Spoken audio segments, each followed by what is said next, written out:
Vu de la Provence, Limoges, c'est le Nord. Presque en évangélisation, le Pétanque Tour fait étape à Limoges.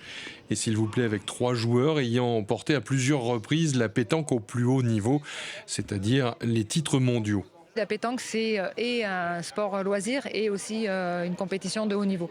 Voilà, après, soit on choisit si on a le temps, bien sûr, parce que le sport de haut niveau, ça demande énormément d'entraînement, énormément de jours de compétition. Donc voilà, après, c'est au choix de la personne et surtout avec leur calendrier. Il faut être sérieux, il faut s'entraîner sérieusement et avoir un gros mental.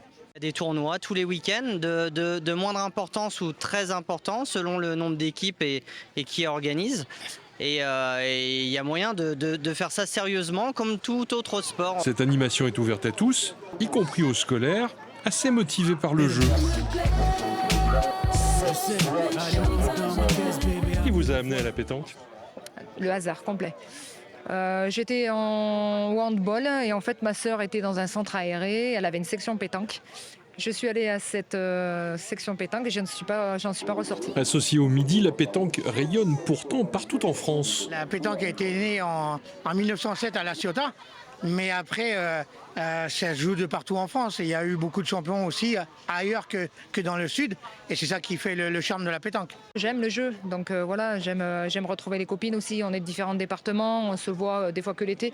Donc voilà, mais le jeu m'intéresse énormément. Il y a beaucoup plus de femmes qui jouent, notamment des jeunes filles qui arrivent à jouer. Et donc c'est très très bien pour le futur. Mine de rien, conditions physiques et mentales doivent faire un tout sur le terrain. Parce que la concentration, il joue pour beaucoup.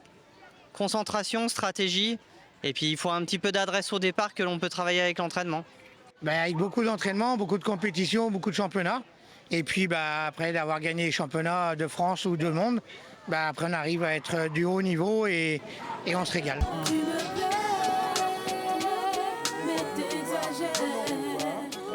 Sport accessible en famille ou sport d'élite, la pétanque séduit le plus grand nombre. Malheureusement, elle n'est pas au programme des JO de 2024, tout comme la pelote basque ou bien encore le ski nautique, candidat recalé également.